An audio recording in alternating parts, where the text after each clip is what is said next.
Hello everyone, and thanks for hanging out with us for the Behind the Numbers Weekly Listen, the marketer podcast made possible by Tenuity. This is the normally Friday show, but this week Tuesday show because it's Thanksgiving on Friday. No, Thursday, but you're off on Friday. The review's the most read all about it media news stories of the week.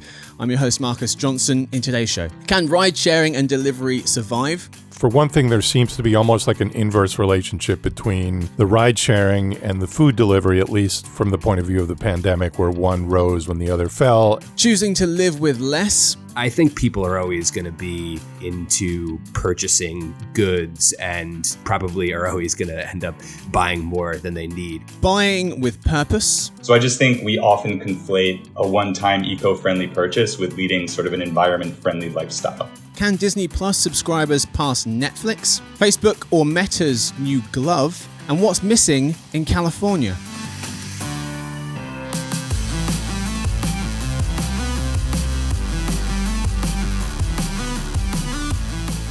All right, folks, join me for this episode. We have three people. Let's meet them. Some familiar voices. We start with one of our analysts on the retail and e-commerce team. It's Blake Drosch. Hey, folks. Hey, chap. Thanks for hanging out. We're also joined by our principal analyst who covers TV and video, also runs our advertising and media desk. It's Paul Verner. Great to be here. There he is. Took you a while, Paul. You sure you're good? You're happy to be here? What was that delay? I was second screening. Oh, enough already. Put the tablet away.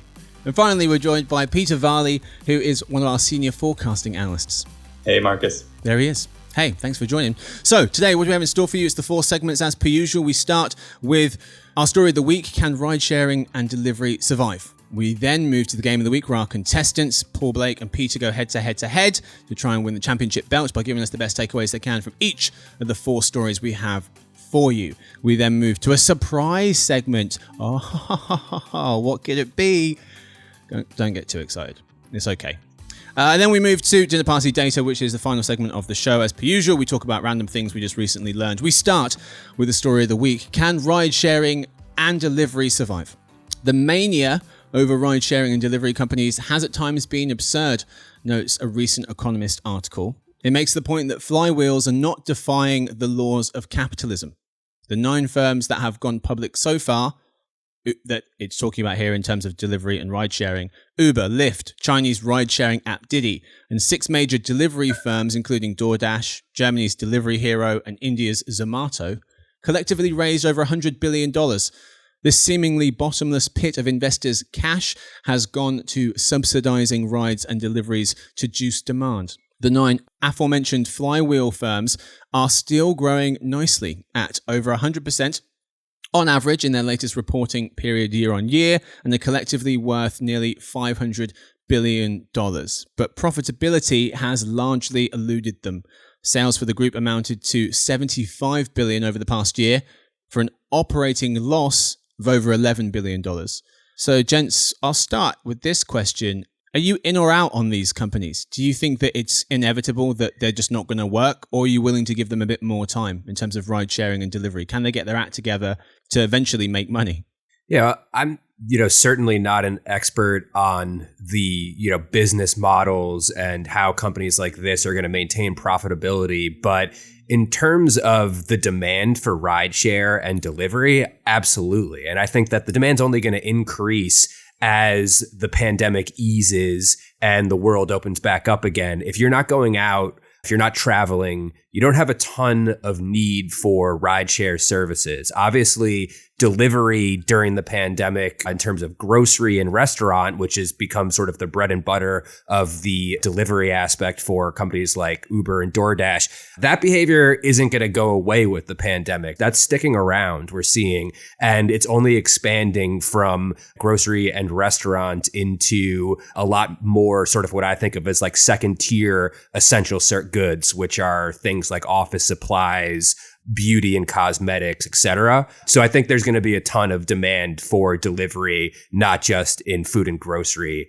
as time goes by and consumers have an appetite for getting goods and services quickly. On that point, demand, it does seem to be there, at least for coming back for Uber. Their total value of rides and food sold on its platform reached a record high of $23 billion, up nearly 60% year on year. Ride bookings up 67%, delivery up 50% despite restaurant openings. Yeah, I'm somewhat more skeptical about the business models of these particular companies. For one thing, there seems to be almost like an inverse relationship between the ride sharing and the food delivery, at least from the point of view of the pandemic, where one rose when the other fell. And while I agree with Blake that the delivery part will persist after the pandemic, I do think that demand is going to soften for, food delivery and other delivery services.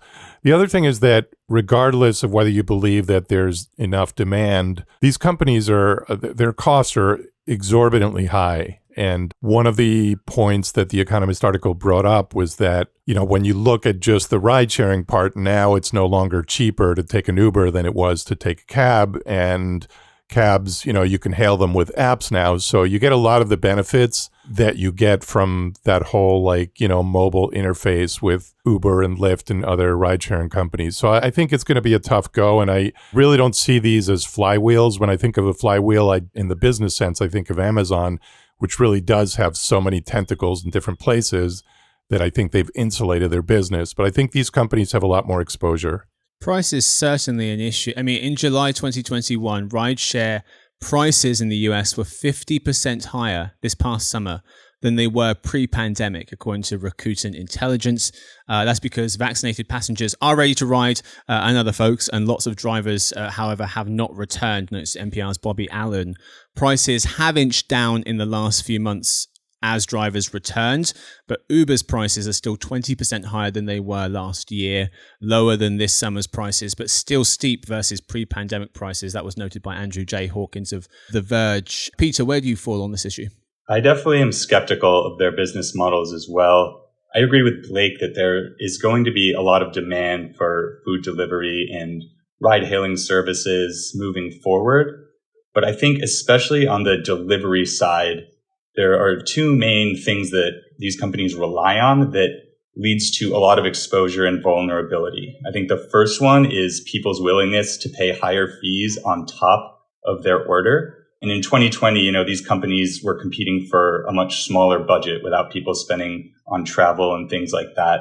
So people would pay the extra service fee and the delivery fee on top of a dinner order from Uber Eats, for example.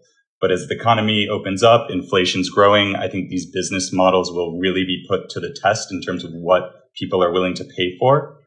And the second one is their reliance on cheap part-time labor, which I think is a really big deal. And I think there's a lot of issues with how the gig economy is working in some of these big cities. I don't think it's sustainable. I think looking at some surveys, you see actually how dangerous the job is for a lot of people and how much exploitation there is.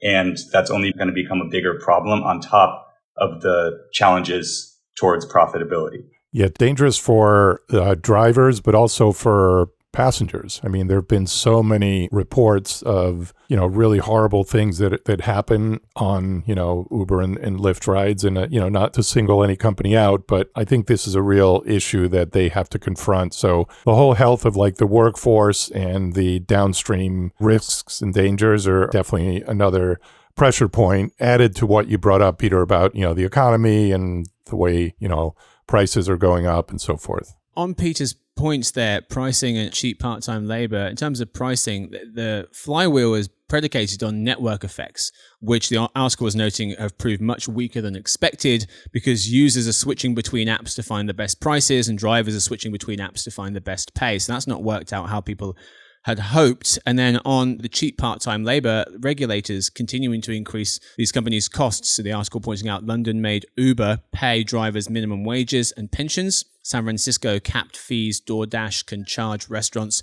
for delivering their meals. Looking at Uber a bit more specifically, as opposed to the ride-hailing and food delivery market as a whole, Uber has struggled. It eked out, as an understatement in terms of its financials, they eked out a profit of $8 million on revenues of nearly $5 billion for Q3, which was up over 70% year on year. The Economist notes that Uber crawled out of a sea of red ink, mostly by slashing costs, shedding technology assets like its autonomous car unit, charging higher prices and increasing its take rate, the share of fares that it keeps. The market cap now $85 billion, and food delivery, they're hoping it does become more and more of a thing. Uber Eats generates more than half its sales at the moment. One interesting point mentioned by Pritika Rana of the Wall Street Journal was saying that longer, more profitable airport trips, which made up around 15% of Uber's ride bookings before the pandemic, picked up, suggesting a broader travel recovery. So the improvement of the travel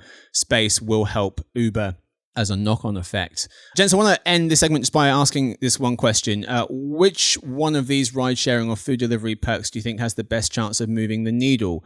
Uber's membership program is one. Uber One is this new membership program, $10 a month, $50 a year. Members get access to perks like guaranteed pricing, free delivery, discounts on eligible rides, grocery deliveries, priority access to top-rated drivers, things like that.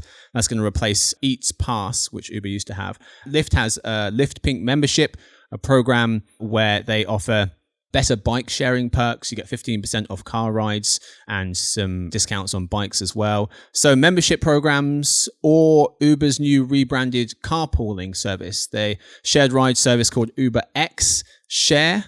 They're piloting in Miami.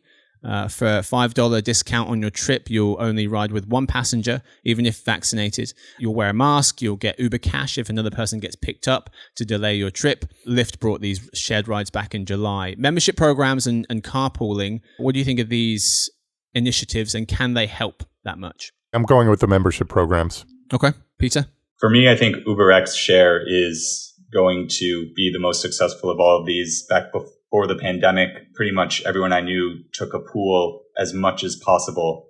And I think, that's going to get more riders in their car when that sort of service returns. So I think that's a big deal that it's coming back.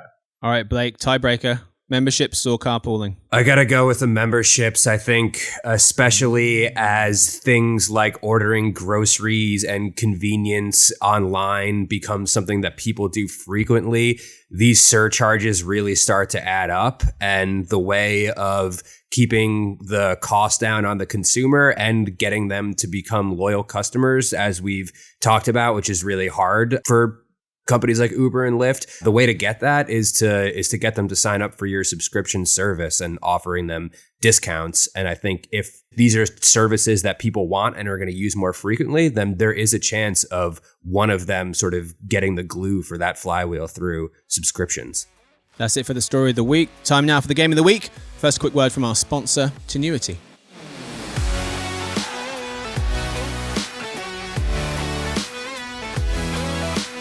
When it comes to performance marketing, you need an agency that understands balance of brand and demand, art and science, of data and people, experience and innovation. You need a marketing agency that brings it all together without losing sight of what really matters: performance. Rethink Performance with Tenuity, the largest independent performance marketing firm across streaming TV and the triopoly of Google, Facebook, and Amazon. Find out how at rethinkperformance.com.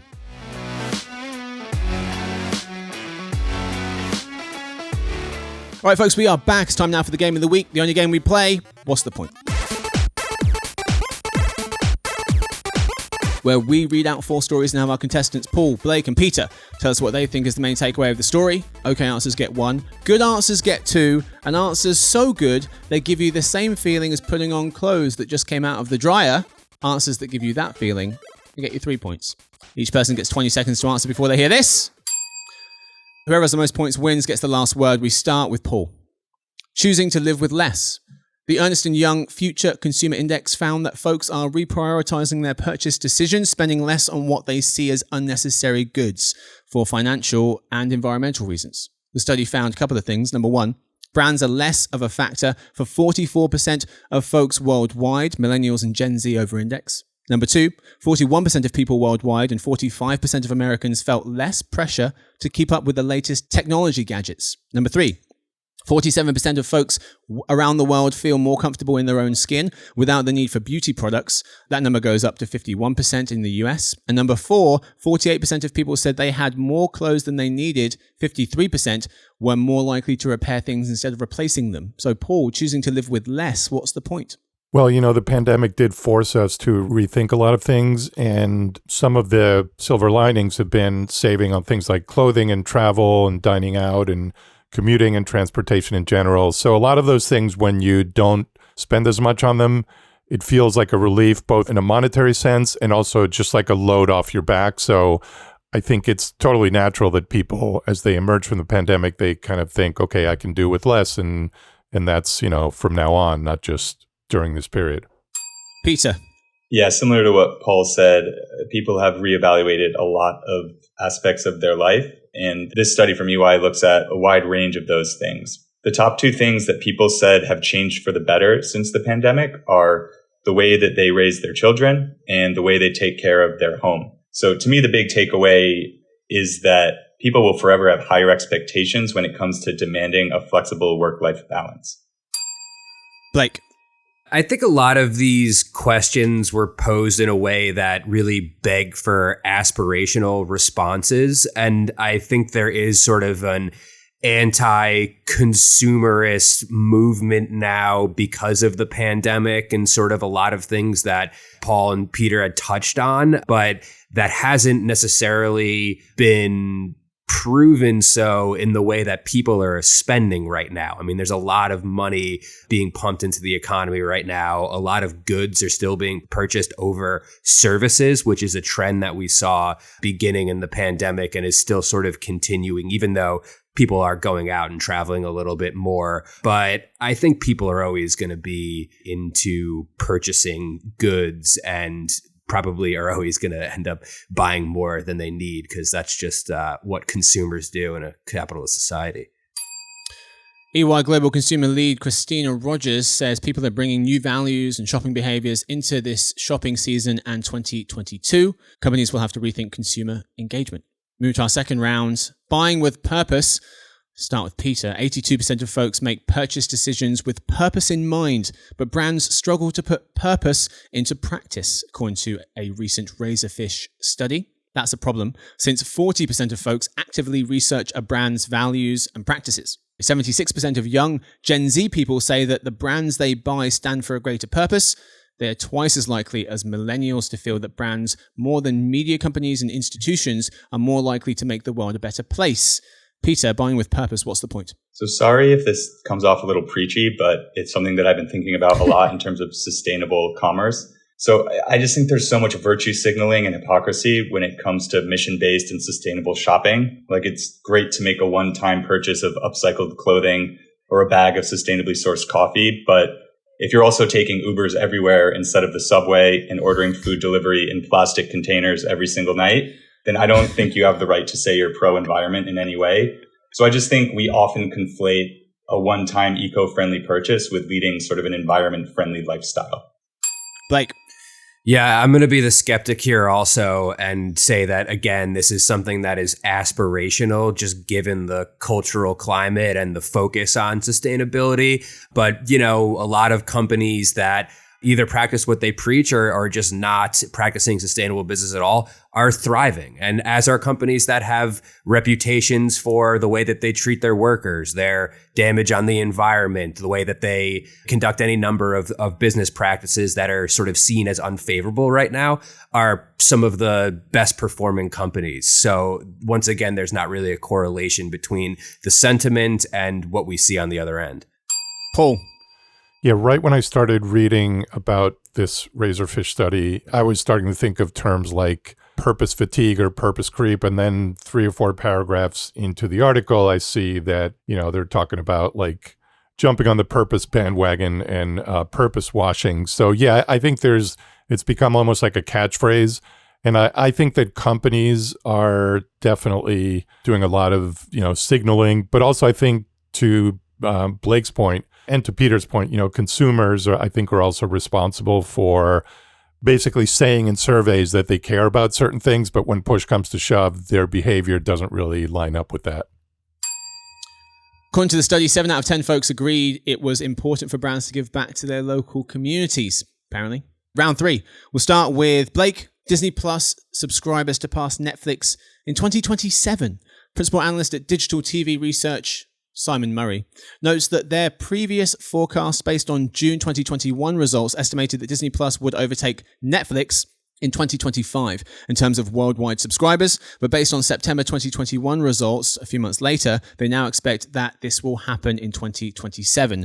Disney Plus subscribers passing Netflix in 2027. Blake, what's the point? And look, I'll defer to the experts here in terms of people who cover this space very closely. And I think there is a lot that has to do with Disney's appeal on the international market versus Netflix. But when you're dealing with a market that's still pretty razor tight in terms of different streaming platforms vying for subscriptions and eyeballs, I think that a lot could happen between now and 2027. And I always sort of default to the sort of slogan that content is king when it comes to these services. And yes, Disney's got a whole lot of great content, but who knows what's going to happen and what are going to be the big hits over the next several years. And, I think like something like Squid Game comes to mind that is a Netflix show that has this massive, massive appeal overseas. And I think that there is ample opportunity for services other than Disney to gain more international momentum. Technical foul for Blake for running long, but good answer. Paul. Well, in the US, our forecast is that Disney Plus won't even catch up in 2025 to where Netflix is today. So obviously globally it's different, but Netflix is a very globally oriented company as well. The further out you go in any forecast, the less likely you are to be right. So going out to 2027 almost seems like just crystal balling. But I guess what I would wrap up by saying is that don't ever underestimate Netflix and don't ever underestimate Disney. Yeah, Paul, on those numbers, so just to mention whilst you mentioned them, in 2025, so we estimate there'll be 188 million US Netflix viewers. Disney Plus will have 145. Today, Disney Plus has half the US viewers that Netflix has. In 4 years, they'll have 78% the number of viewers that Netflix has. Peter, what do you think? Yeah, Disney Plus had a pretty big head start on Netflix that will continue to pay dividends, and that is its huge library of original programming. And Netflix will continue to get stronger as originals make up a larger and larger share of its content. So Netflix has a lot of room to grow as well. I think that they'll only have a stronger offering the more they offer originals and the more that people become loyal to those shows and want to stick around to watch them. So, 2027, who knows? We forecast out to 2025 in the US, but yeah, these are two leaders in a very competitive market. Move to our final round. We start with Paul. Facebook or Meta, they've got a new glove. Meta's Reality Labs division is working on a new prototype glove that helps you feel digital things in the metaverse. Apparently, for the last 7 years, Facebook, or Meta, has been quietly working on a haptic glove covered in wires and sensors that reproduces sensations like grasping an object or running your hand along a surface in the digital world. The glove also acts as a VR controller, and so Reality Labs sees this as the future of VR and AR interaction. So for now, you can pet a dog, but you won't be able to feel the texture, at least for now. Paul, Meta or Facebook's new glove, what's the point? There is no point. It's pointless for Facebook to be doing this. If this were a medical research company and they were talking about like robotic assisted surgery, I'd say absolutely, that makes total sense. But to wear a giant glove along with your giant headset while interacting on a social media site, non-starter. So you can just stop now, Meta. Peter. Yeah, this seems like a lot more of a application for businesses or for, other companies that could use this in their own research and development. As a consumer product, I don't think it's even worth sort of predicting when this would be available and used by individuals alongside a headset. So I think we're just so many steps away from that. But in terms of maybe a recreational experience of some sort, but any way that I try to put this in context, it's so far from anything that Facebook currently offers. Blake? Yeah, I think, when you see the hardware, when you see the glove and you see the headset, it's just a healthy reminder of really how far off this whole metaverse thing is from wherever we are when it's going to reach some sort of widespread consumer adoption and people are going to be interested in it. I mean, this gear that we're looking at now, it's so intrusive. It seems, if you take a step back and look at it and, what it's eventually going to look like, the stuff that we're looking at now is basically going to be like, the cell phone that used to be in the briefcase. And, it looks ridiculous now compared to what we have when cell phones really became, an average everyday product, because it really, when you look at this stuff, it just shows how the people who are going to end up using the metaverse are never going to use this hardware that's currently being developed, and it's going to look ridiculous to all of us when that day finally comes. Second technical for Blake. He gets tossed. Our first banishment from the game of the week. Blake gets 2 technicals, gets tossed from the game. Yeah, when you foul out at the end of the game, it's, whatever. Damage. You weren't close to winning anyway. It doesn't matter. It's like the Lakers the other night. Anthony Davis gets tossed. We were already getting blown out. It made no difference. Actually, I should mention on the glove, haptics says Meta, a separate company says Meta copied its patented design for the haptic glove. So they're already not off to a great start with the new glove. All right, that's what we've got time for the game of the week. This week's winner can only be between 2 people. A drum roll. Peter is this week's winner of the game of the week. Congratulations to him. It was hard to give it to him because he is still a Celtics fan, but he did win. Peter, congratulations. You get the championship belt from Susie, who won it last week, and you get the last word. The last word. Well, thanks, Marcus. And it was great to win after an opponent gets eliminated. It always just, victory tastes a little sweeter. So thanks, Blake, too. You made this all worth it. But just a reminder that the Lakers continue to lose. And also, speaking of Harvest Festival, I'm pretty sure that was what they celebrate in Pawnee, Indiana during Parks and Recreation. So I don't know if England stole it from the Parks and Rec show or how it originated and all, but I just wanted to bring that up earlier. But now that I have time now, I wanted to bring it up. There's a chance, yeah. Forget the 3,000-year history of it, Peter. There's a good chance. We did go over that the other day, didn't we? Yeah, we didn't steal it from Parks and Unbelievable. No, it's a real tough chicken or the egg situation. I don't know which way to lean. Congratulations to Peter. Regardless of his Lakers comments, he wins this week's game of the week. It's time now for the next segment. And this segment is the Great Big Thanksgiving Quiz. Oh, yes! Got a quiz for you guys. No more working from somewhere. Stop working. It's quiz time. So we've got a number of questions for you. You can play along at home if you want. I'll allocate points to the best answer so you can count your points at home. And you'll probably beat our contestants. I have no doubt of that. But we've got 3 contestants similar to the game of the week, but this is a special quiz of the week. And 5 questions. Let's do it. Question 1. About Thanksgiving. In what year was the event commonly referred to as the first Thanksgiving celebrated? 1863. 1863. Okay. Paul, 1863. Any other guesses? I'm going to say 1640. Okay. 1619. I'll give you an extra. So we're talking about the very first Thanksgiving, not when it was declared. Yeah, declared a holiday. Yeah, the first one. Paul, do you want to refresh your answer? Okay, so 1641. Okay. I'll give you an extra point for the month. Anyone want to guess the month? October? Go out on a limb and say November. Paul? I'm going with September. Okay, so Peter gets a point for the year. He said 1619, it was 1621. So 2 shy. You're all pretty close, actually. So Peter gets a point for the year, and Blake gets a point for the month. October. All right, very good. So 1 to Peter, 1 to Blake. Move to our second question. How many people watched the Macy's Thanksgiving Day Parade in 2020? Live or on TV? I'd say on TV, because live is not going to move the needle. needle. Think they had a crowd. Yeah, that's true. Yeah. Yeah, on televised on TV. I want Paul to go first, and then we can kind of piggyback on him. Yeah, that's me too. Yeah. I am completely uninformed on this one, even though it's generally in my coverage area. I'm going to say 19 million. Okay, Paul's going 19. I'll go 13 million. Okay, I was thinking higher. I'll stick to what I was thinking. 24 million. 24 for Peter. The winner is Peter, 22 million.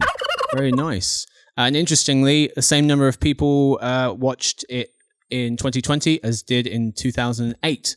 Numbers haven't moved at all year on year. It's crazy. Move to our third round. Lots of points up for grabs here. 5 points total. What are Americans' top 5 favorite Thanksgiving dishes, according to a mid-November YouGov survey from this year? So I'll give you 1 point for each item you can name in the top 5. So you each get to pick 5 And if one of them is in the top 5, you get a point for it. So we'll go Paul. No, you went first before. Let's go Blake. And does this include turkey or not include turkey? Includes everything. I was going to ask if it includes every gravy. food. Is that its own dish? Yeah. What's everything that's food. Okay. Everything that would be categorized as food. Yeah, no Okay. drinks. Turkey, stuffing, gravy, sweet potatoes. And I know from last year when this was my dinner party data that mac and cheese was very popular. So even though it's not that popular in my family, I'm going to throw mac and cheese in there. Okay. Yeah, so I'd agree with the first 3 that Blake said.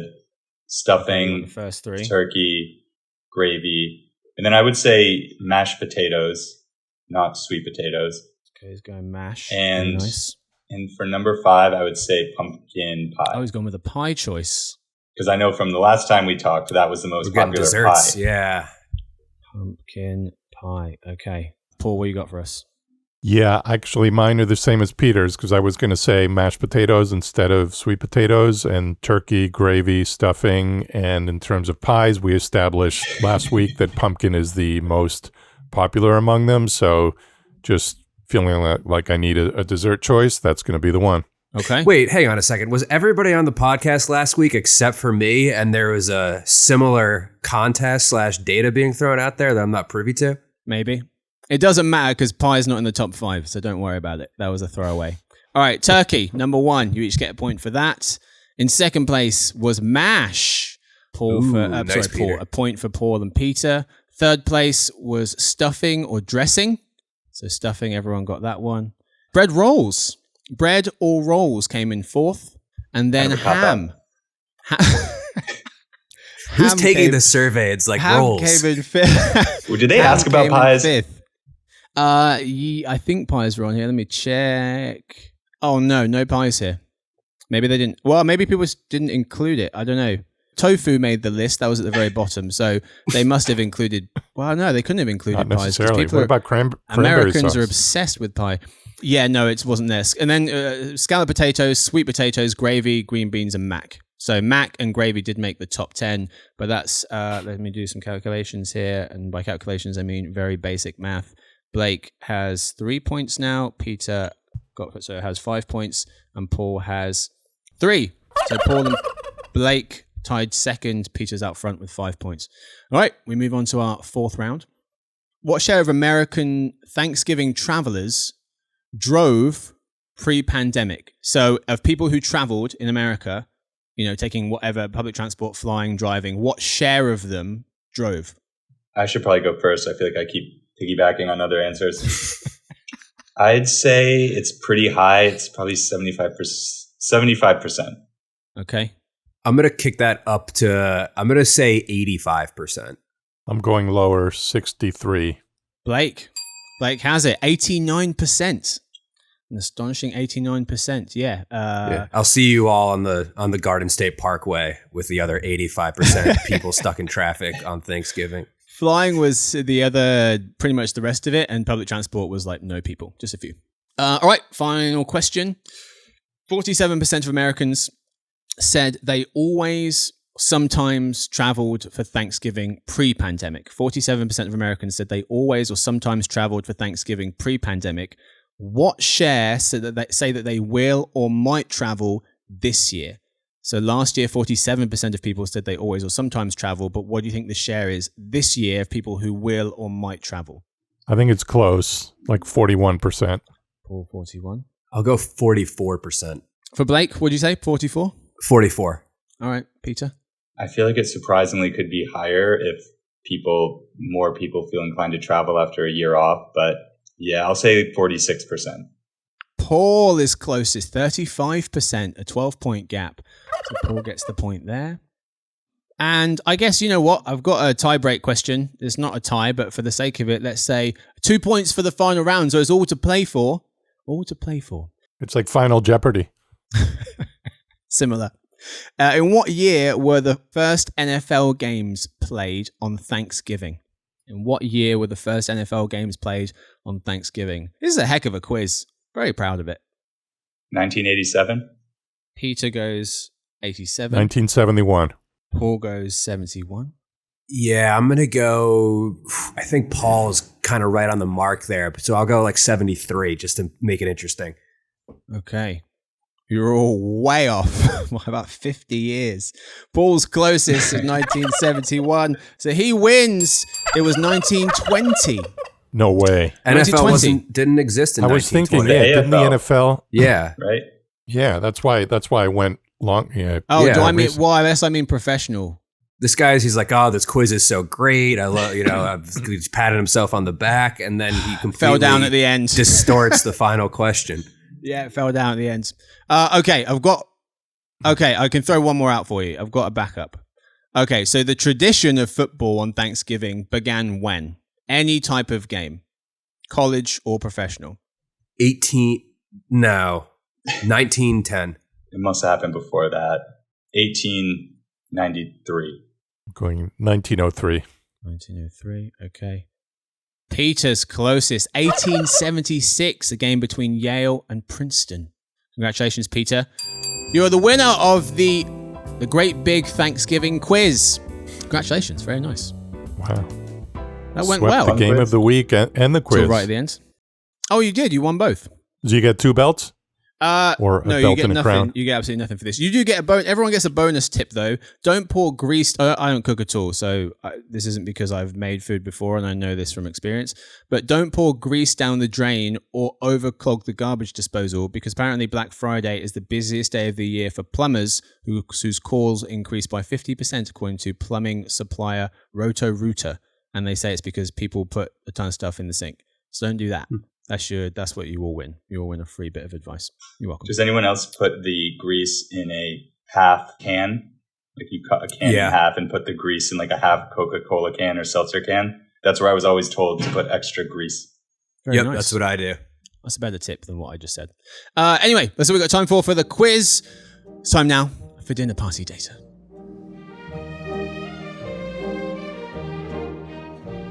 The part of the show where we tell you about the most interesting thing that we've learned this week.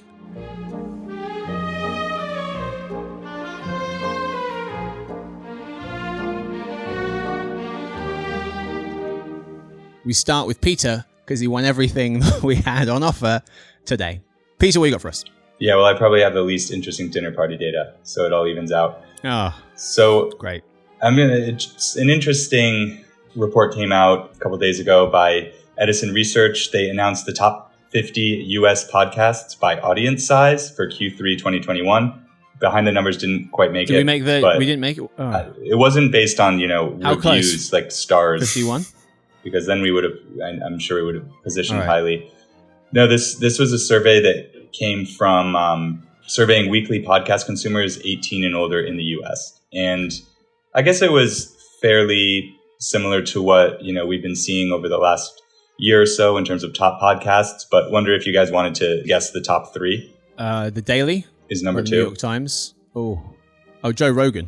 Still number 1. I was going to say Joe Rogan, number 1. Still number 1. Wow. Still number 1. And number 3? Was it Vox? What's there? Today Explained? Was that up there? No, that's not showing up here on the top 10. Number Malcolm 3 is Gladwell? Crime Junkie. So, the leader of those real crime drama shows, which I don't listen to, but they're wildly popular as podcasts. Yeah, so Joe Rogan at the top still. Call Her Daddy, number 10. So Spotify has number 1 and number 10. And then there's some various things from iHeartMedia, Crooked Media, Serial Productions, and a couple of other publishers that round out the top 10. But just wanted to share that. It was interesting to see what the new rankings look like. We'll get there, guys.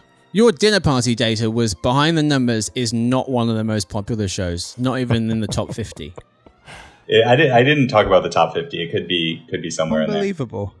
Oh, okay. All right. I'm sure it's in there. But you hear the nice thing I said, that if we were looking at average customer review. Good save. Yeah. Thanks. Yeah. Very good. Very good indeed. Let's go, Paul. Yeah, so I've got some data from the NTF, not to be confused with NFT, and not to be confused with WTF. Those two latter ones maybe being one and the same. But the NTF is the National Turkey Federation, and they estimate that the turkey industry provides more than 440,000 American jobs, a lot of them in rural communities, with direct wages of $24.1 billion, financial impact of $35 billion, and that increases to a total economic impact of $109 billion. So as you're feasting on your turkey, I guess you're contributing to the economy in a major way. Good job, America. Very good. Blake. So this is a survey that just came out. It's conducted by the Harris Poll on behalf of the National Endowment for Financial Education. And they asked, which of the following have you committed in a relationship with combined finances? 43% of respondents said that they had committed a financial deception when it came to their finances between themselves and their partner. To add a little bit more color, 39%, pretty big number, said that they hid either a purchase, a bank account, a statement, a bill, or cash from their partner. 39%, pretty high number. And I'm not married, but I think that's pretty shady for it to be that common. And I know that a purchase, that might be what's inflating the number. But if you're hiding a bank account, then it might be time to sort of, rethink your priorities. The relationship's over at that point. Money laundering. Yeah, how many bank accounts are overseas? Very good. All right, we've got two for you real quick. Number one, California's state animal, the grizzly bear, on its state flag, doesn't exist in California. Before the mid-1800s, thousands of grizzly bears could be found across California, so much so that the animal became the state's official animal, and was on the flag. Nowadays, all of the grizzlies are gone. So what happened? The state's gold rush. Between the mid-1800s and 1992, every living grizzly in the state of California was sadly captured or killed. Black bears are the only wild bears in California. Let's change the flag, maybe. Maybe it's time. Put LeBron on it. Let's put LeBron on the flag. Put crypto.com somewhere on the flag. Oh, don't get me started. That's a reference to the Staples Center being renamed Crypto.com because they bought the rights where the Lakers play. I don't want to talk about it. Got another one for you. Harvard was the first university in the United States. Do you guys know that? Yes. Mm-hmm. School founded in 1636 in Cambridge, Massachusetts. That's like 15 years after the first Thanksgiving. That's a long time ago. Yeah. Congratulations to Harvard. All right, now the episode's out of the way. I want to talk about what I really came on here to talk about. Seinfeld. It's not funny, okay? I've tried really hard to watch it. I'm on episode 4 of the first season. Maybe it gets better. Tell me it gets better. But everyone raves about it because I lived in New York for a long time. They said, watch it. You'll get a lot of the references. You'll love it. It's awful. That is certainly a hot take. I will say that the first couple of episodes aren't peak Seinfeld, but I don't know. It's British humor, which is terrible, by the way, is very different than New York 90s sitcom humor. It's it's a lot wittier. Some would say smarter. British humor. No. Yes. No. New York Things 90s like The sitcom Office that humor. you copied. It's so bad. So I challenge anyone to watch the first 4 episodes. They're on Netflix. Check them out and get back to me. Write in, or people who are on this show with me, get back to me and let me know at what point did you laugh. It's so bad. I'm sorry it had to be said. There needs to be some context here because you're a huge fan of Friends, are you not? I'm a big fan of Friends, but at so the early episodes of Friends weren't that great. It got a lot better, so I'm hoping that Seinfeld gets better. It hasn't so far. Friends is the harvest festival to what Seinfeld is Thanksgiving. Here we go. That's the end of the episode. Yeah, I agree with that. I mean, I watched Seinfeld when it was on, and I remember loving it, but I don't recall what the first 4 episodes were like, and I think, Blake, to your point, I think it probably peaked somewhere beyond that, but I also think that if you don't like it at all in the first 4 episodes, I'm not sure that you're going to like it. I mean, but I'll tell you this, it's better than Benny Hill. I don't know if you ever watched that as a Brit. I didn't know. But, okay. It probably It's ancient history, but it was kind of like the epitome of British humor, and for good reason, I'll say that. Marcus, I think we have a hypothesis that Friends fans don't like Seinfeld, and Seinfeld fans probably don't like Friends. Oh, I is feel there like a there thing? might be something there where Is there a thing there? Sides. Oh, okay. I've chosen. It's Friends. Seinfeld is awful. Get in touch. Seinfeld or Friends, what are you? If you're Seinfeld, don't bother writing in because I won't read it. That's all we've got time for this episode. Thank you so much to my guests. Thank you to Paul. Always a pleasure. He nearly won until Blake realized that I'd messed up on the last question. Thank you to Blake. Thanks for having me. Thank you to Peter. Thanks, Marcus. Championship of everything we played this week. Thank you to Victoria. She edits the show. Thanks to everyone listening. To ask us questions or just say hi, you can email us at podcast@emarketers.com. Tomorrow, Wednesday, November 24th, you can check out our Industry Voices Spotlight on D2C with Smile Direct Club, premiering in the Retail by Numbers newsletter. We'll see you guys on Monday for the Behind the Numbers Daily, eMarketer podcast made possible by Tenuity. Happiest of Thanksgivings to everyone. I hope you get to where you're going safely and have too much fun when you get there. Don't have too much fun. Have too much fun. The hell with it. Yeah, what the heck.